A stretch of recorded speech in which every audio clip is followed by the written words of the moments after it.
It's a sad event, and the things seem to be just happening one on top of another.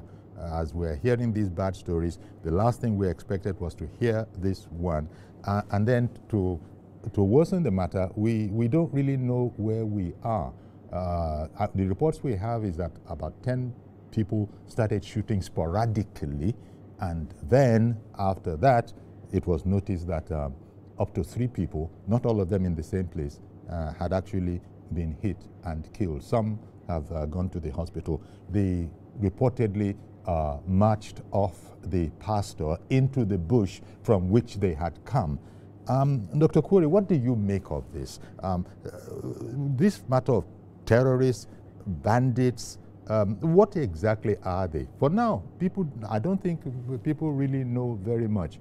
It's a most unfortunate incident. Give me your thoughts on this latest attack of criminality. Good morning, Okwori. Good morning, sir. And good morning to our listeners out there. It's unfortunate that we are here again to talk about the insecurity issues bedeviling Nigeria. Yes. It's unfortunate that we keep seeing the reoccurrence of this. If it's not adoption of schoolgirls or children, it is bandits or terrorists or whatever they call them attacking either church or mosque.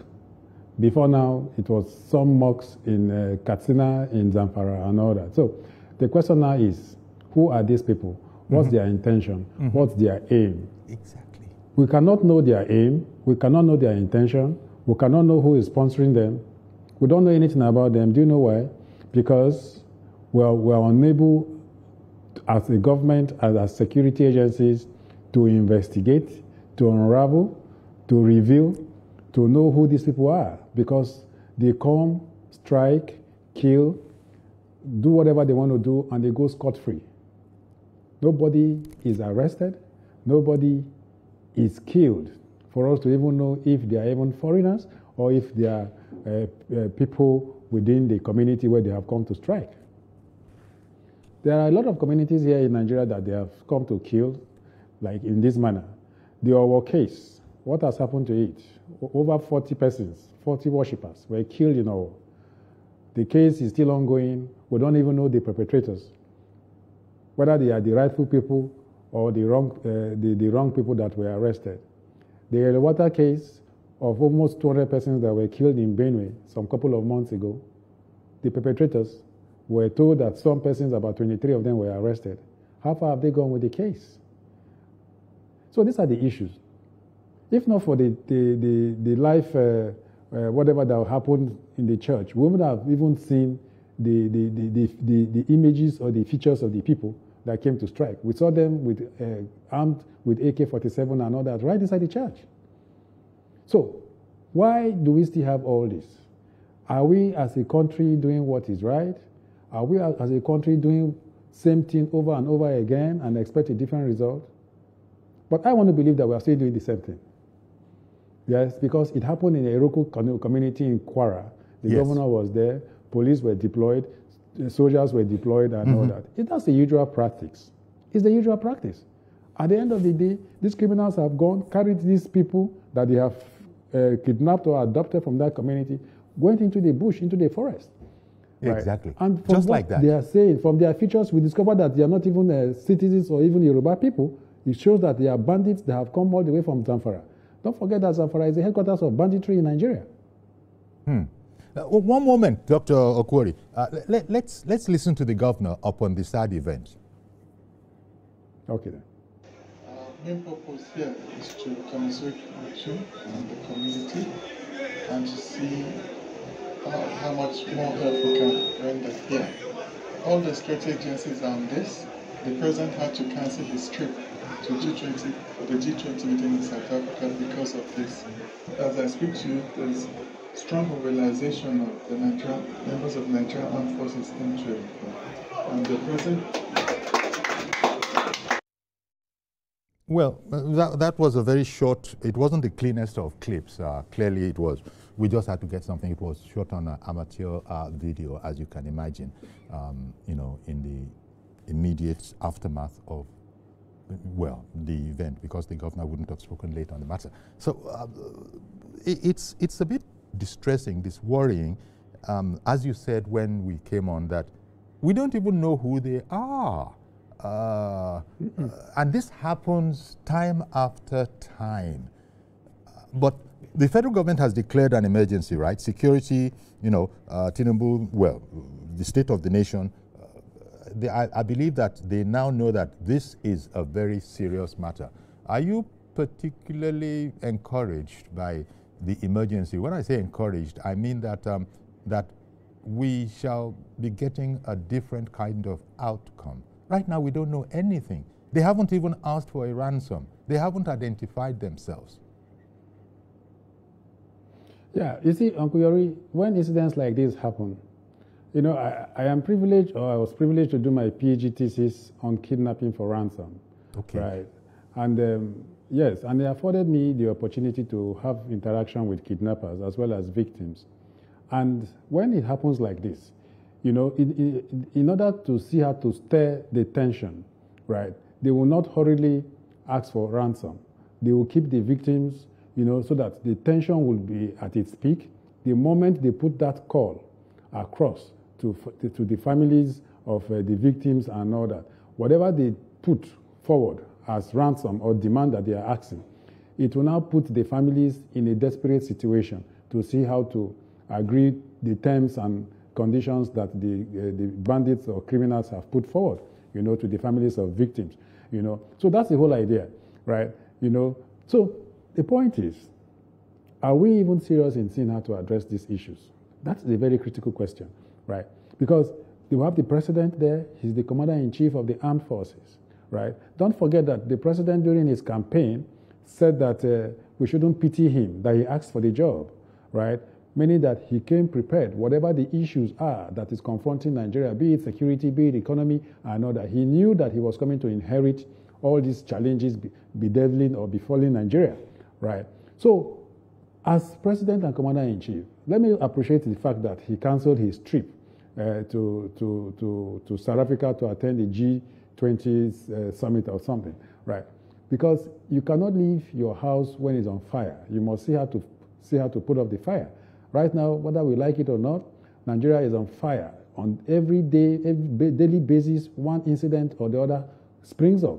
So a couple of days ago, it was the Brigadier General that was killed alongside some other soldiers and civilian JTF. 2 days ago, it was the adoption of young girls in their schools, right, adopted by these bandits or criminal elements. Yesterday also, it was the church attack by bandits. On the 20th of October, 2025, a Lieutenant Colonel, Ali Paiko, was killed or ambushed as well, alongside 8 other soldiers. So we keep seeing this or hearing these incidents happen, right? Yeah, the Senate President said that there's no society that is crime-free. In as much as I want to agree with him that there's no society that is crime-free, just the way even Emil Duncan said, the French sociologist, that a society without crime is impossible. But in as much as I want to agree to that, but I shouldn't be seeing escalation, because every day the stories we hear, they are before us, right? These are the ones that we even hear. These are the ones that even come to public space. What of the ones that are happening out there that we're not even aware, right? As I speak to you, 7 persons were kidnapped 2 days ago, right? And ransom is being asked, 75 million naira, right? So the issues are, do we expect a decline or escalation? We should expect a decline, right? So it is not about making or giving assurances and all that. Very well, the vice president was sent by the president to Kebbi, right? The vice president got there. But the clips I saw, right, different individuals carved in Agbada and whatever came and sat as if it was one very eventful ceremony that they were trying to attend, right? We are in a sober mood right now. These young girls that are out there in the forest, wherever they are taking them to, nobody knows. My worry is not even in the trying to see how the security agents will see how to rescue. In the event where they rescue them, do you know what they might have gone through? The trauma, the agony, right? Yes. And if they are released, for instance, or rescued, as long as they live on this earth, the trauma will continue to live with them, right? So why won't we find a situation or have a situation where these things don't happen? We can as well see how to put measures to see how to prevent them. On your show, I've said something about top to bottom approach. Let us try to see how to change our tactics, change our strategy. Let us see how we can address these issues from bottom to top. And one of the ways I think that we can address these issues from bottom to top is the path that the president has told by approving the establishment of forest guards. I saw it in the manifesto. I've said it here.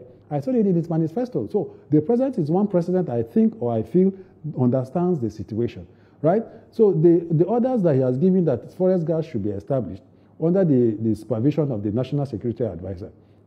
Yes, I've seen the efforts that the Security Advisor is making in trying to see how to put some personnel together under the forest guards. But for me, the time is of essence, right? Because we cannot continue to remain like this while the damage is done. Yeah. So the personnel that are being recruited under the forest guards, I was made to understand that they are being recruited from their immediate communities. So it is not about recruiting them from their immediate communities and taking them to Osogbo to undergo special training. Once that is done, it is expected that they should be well armed as well. Their job is not just for intelligence or information sharing or gathering. They are going to be the first responders in the event where these criminals come. And once these criminals come with sophisticated arms and ammunition, you expect the forest guards to use batons or sticks. So as they are doing that, the government should also be aware that there is need for us as a government to equip them well with arms and ammunition so that they can confront these criminal elements when they come. Now they have taken these children to the forest. Who is after them? It's the troop. The troops are after them in conjunction with some local hunters and all that. But if the forest guards are also on ground, why these people came, they would have confronted them. Look, imagine the story that was delivered or given by the police PRO in Kebbi, that there was a gun duel between the police and these criminals. But they succeeded in scaling this fence, the school fence, into the compound and all that. And you tell me that you could not go after them when they scaled? If they scaled, why did you even scale? Why didn't you go after them when they went into the premises? You allowed them to scale. They succeeded in carrying the 25 girls, killed the vice principal, and injured the security guard. At the end of the day, you are coming to give statement as a police PRO in Kebbi. It doesn't make sense to me. Since the attack, since this incident happened in Kebbi, the Chief of Army Staff has been there. On that very day, the Chief of Army Staff was there to motivate the troops to see how to go after these criminals in the forest. I haven't heard anything from the IGP. Is the IGP not supposed to go to Kebbi to also look at what is happening, first-hand information, right? But I haven't heard anywhere that the IGP was in Kebbi. And we keep hearing that when it has to do with internal security, is the responsibility of the police. The police keep telling us that they are the lead agency when it has to do with internal security. How well are they even leading in this instance, right? Because the military has taken over the responsibility of the police, I see that the police have become very relaxed in the discharge of their duties, if you ask me. Okay. Well,